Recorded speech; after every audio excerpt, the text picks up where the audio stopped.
ایک آدمی جس کے پاس بڑی طاقت تھی، جنرل باجوہ، اس کا بہت بڑا ہاتھ ہے، بلکہ اسی کا ہاتھ ہے جو آج ہم یہاں کھڑے ہیں۔ جماعتیں جو اقتدار میں بیٹھی رہی ہیں یہ سب ایک طرف ہو گئی ہیں، اور اس وقت قوم کو سوائے آپ کی جماعت کے کوئی اور نہیں نظر آ رہا جو پاکستان کو اس مشکل وقت سے اب نکالے گا۔ اور یہ ہمیشہ یاد رکھیں کہ ہم اب تک یہ امید لگا کے رہتے تھے جی کہ چلیں جی پولیٹیشن نے برا کیا تو اسٹیبلشمنٹ آ جائے گی اور وہ بچا لے گی۔ اس وقت جدھر ہم کھڑے ہیں اس میں ایک آدمی جس کے پاس بڑی طاقت تھی، جنرل باجوہ، اس کا بہت بڑا ہاتھ ہے، بلکہ اسی کا ہاتھ ہے جو آج ہم یہاں کھڑے ہیں۔ اور میں پھر سے کیونکہ بار بار اپنی قوم کو یہ بتانا چاہتا ہوں کہ میں نے اس کو بتایا بھی تھا، اور میں نے شوکت ترین کو بھی بھیجا اس کو سمجھائیں کہ اگر آپ نے ہماری حکومت کو ڈی سٹیبلائز کیا، جو بڑی مشکلوں سے ایک بینکرپٹ ملک تھا جو ہمیں ملا تھا، آج وہ کوئی اخبار میں اشتہار آیا ہوا ہے جی کہ انہوں نے ڈیفالٹ سے بچا لیا پاکستان کو۔ یہ ابھی اسد عمر نے میرے سے پہلے آپ سے بات چیت کی تھی۔ اسد عمر فائنانس منسٹر تھے جب ہماری گورنمنٹ آئی 2018 میں۔ ذرا اسد عمر سے بعد میں پوچھیں کہ ہمارے اوپر کیا گزر رہی تھی جب ہمیں پتا چلا صرف $8 ارب کے ہمارے پاس ریزروز رہ گئے تھے۔ یہی اسحاق ڈار نے سارا پیسہ $1 کو صرف مصنوعی طور پہ کنٹرول کرنے میں اس نے ہمارے اربوں ڈالر کے ریزروز غائب کر دیے۔ اور وہ ٹائم تھا جب جو تیل انٹرنیشنل مارکیٹ میں وہ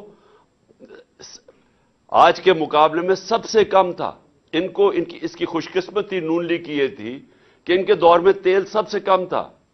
ہمارے دور میں تو وہ کرونا کے بعد سپر سائیکل آ گیا کموڈٹی کا، اوپر چلا گیا۔ میں اس لیے آپ کو باتیں بتا رہا ہوں کہ آپ کو بیک گراؤنڈ پتا چلنی چاہیے کہ یہ حکومت جو ہے، یہ جو پی ڈی ایم ہے، ان کی ساری جو ترقی ہوتی ہے وہ اشتہاروں میں ہوتی ہے، پروپیگنڈا میں ہوتی ہے، صحافیوں کو پیسہ کھلا کے ہوتی ہے، میڈیا ہاؤسز کو ساتھ ملا کے ہوتی ہے، گراؤنڈ پہ نہیں ہوتی۔ کیونکہ اگر ہوتی تو جو ان کو حکومت ملی تھی، جو ہم چھوڑ کے گئے تھے، تو آج یہ حال نہ ہوتا کہ ساری دنیا کے سامنے بیکاریوں کی طرح پھر رہے ہیں اور ملک ڈیفالٹ کے قریب ہے اور پیسے مانگتے پھر رہے ہیں۔ یہ نہ ہوتا، کیونکہ ہمارے پھر سے اکنامک سروے آف پاکستان میں پڑھ لیں، ہمارے سب سے بہتر انڈیکیٹرز تھے پاکستان کی تاریخ میں۔ وہ ہم نے اچیو کیا تھا جو کسی اور گورنمنٹ نے نہیں کیا۔ ریکارڈ ہم نے ایکسپورٹس اور جو بھی exports, tax collection, remittances, service sector کی سب سے زیادہ ایکسپورٹس ہمارے دور میں ہوئی، اور زراعت جو کہ ملک کی ریڑھ کی ہڈی ہے، جو کسانوں سے پوچھیں کہ کسانوں کے کیا حالات تھے اور آج کیا حالات ہیں، تو ادھر سے انہوں نے ملک کا جو آج کھڑا کیا تباہی کے کنارے پہ۔ یہ میں اس لیے آپ کو کہہ رہا ہوں کہ ہمیں اب سب کو مل کے اب جد و جہد کر کے اس ملک کو نکالنا ہے ادھر سے۔ اور میں یہ آپ کو کہنا چاہتا ہوں کہ ہم ہی وہ پارٹی ہے، ہم اب پوری ایک تیاری کر رہے ہیں۔ ہم اپنی اکانومی کے اوپر پورا ہم نے ایک وائٹ پیپر تو ان کا بتایا ہے، اور اپنا ہم اب بیٹھ کے باقاعدہ وار گیمنگ کر رہے ہیں کہ ہم نے پاکستان کو کیسے نکالنا ہے۔ وہ کون سے اب انقلابی ہمیں قدم اٹھانے پڑیں گے کہ اپنے ملک کو اس دلدل سے نکالیں گے۔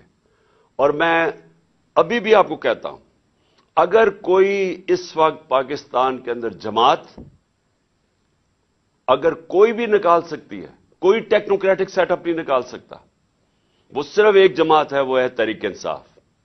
اور وہ کیسے نکالے گی؟ سب سے پہلے تو ہم چاہتے ہیں کہ صاف اور شفاف الیکشن ہو۔